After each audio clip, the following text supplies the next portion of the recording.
Depending on which time of day you visit a particular character, he or she will be doing different things.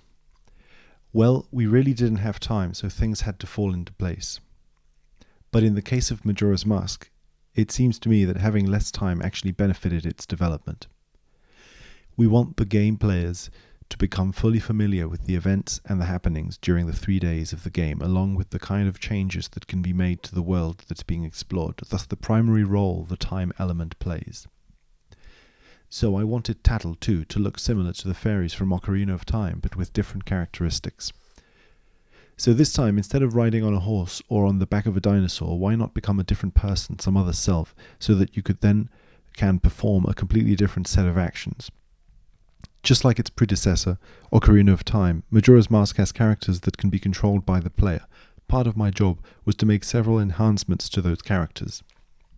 I also created scheduled events, which served as subplots that progressed alongside the main storyline.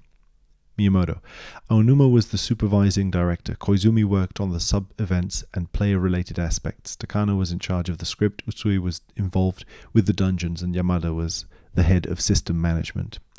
Aonuma, we called this the multifaceted director system.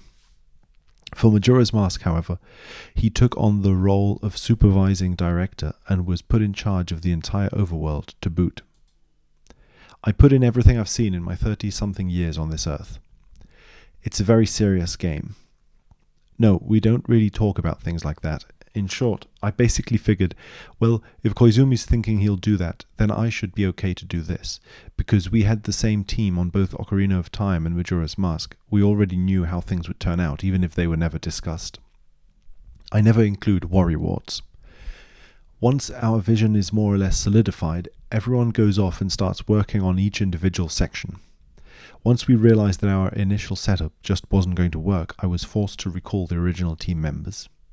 To put it simply, it was up to me to say, we're not done here yet. But at the same time, I also make sure that I try to put myself in the player's shoes or the other person's shoes and try to really understand what would they want to do, what would they feel in this situation, and to be able to understand it. I was always making puppet shows based on movies I watched or comics I read. Right, Link is cool, so I wanted to always be able to see him. They were doing a ninja show. A number of ninja were surrounding the main samurai and one lashed out with a kusarigama. The lead samurai caught it with his left arm. The chain stretched tight and the ninja moved in a circle around him. Huh? Everyone looks confused. Laughs. That was because there was no one person could fight and win when surrounded by 20 opponents. Right, one thing I had been trying to figure out with regard to Z targeting was how to fight multiple enemies. Watching that show at the studio park was a clue towards solving that problem. Z targeting flags one particular opponent, telling the other enemies to wait. First, you have the other enemies wait while you fight with the first one, and the moment you beat that one, you can switch the Z targeting to the next opponent. Right, like that. We actually made something. Do you remember that, Iwawaki-san? Yeah. There's a place in the forest temple where you fight against two Stelphos. We were only able to pull off that scene because of that show we saw at the studio park. But I think Osawa-san and I were each seeing it a little differently. When you use Z targeting, I would make it do something like a kusarigama you can't see exists between Link and the opponent. If you push the analog stick forward, you can close in slowly, and if you move it to the side, you can move to the side in a circular motion, getting around behind your opponent, seeking for an opening. Then do a jump attack. I see. Different people notice different things even when they see the same thing. The first problem that all kinds of people involved in making games in 3D encounter and had lots of trouble with is the axes not aligning when two characters go to face each other. Yeah, I remember something else with regard to the Z targeting. I joined Nintendo the same year that the first home console was released, the TV Game 15. I can't really say one way or the other. I think I'm somewhere in between the two. I had originally wanted to design toys. The way things work here is that, more so than having a plan and following it, we come across certain things and from there we try to find our own new path. He is not involved in the minute details of development, but does oversee entire projects and identifies major issues. This part is bad, this part is bad, this part is bad. That's right. I think so. Laughs. I also worked on the case for the Color TV, Racing 112, and the case for the Color TV Block Kuzushi, basically exterior design projects. Playing with two people is so easy to put in words, but that's all good only if both of the players are playing against each other under equal terms. If the first player is enjoying the game much more than the second player is just playing to make the first player happy.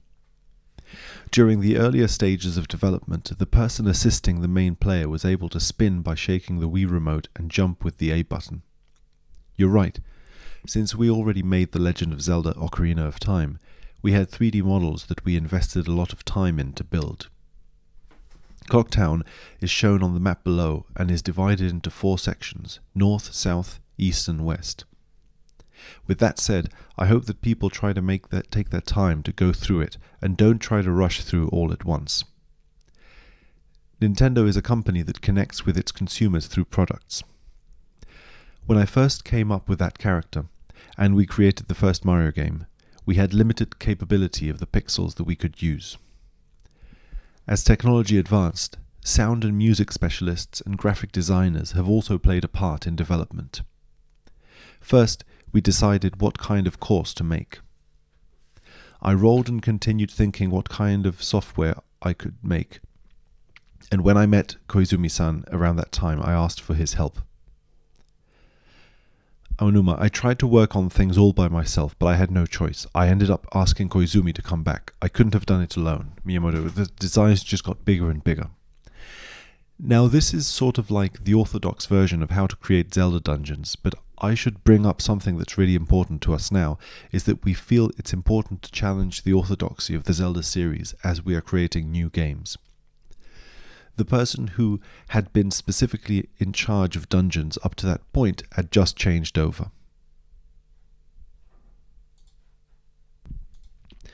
The town is centered by a clock, a round object spinning around and around.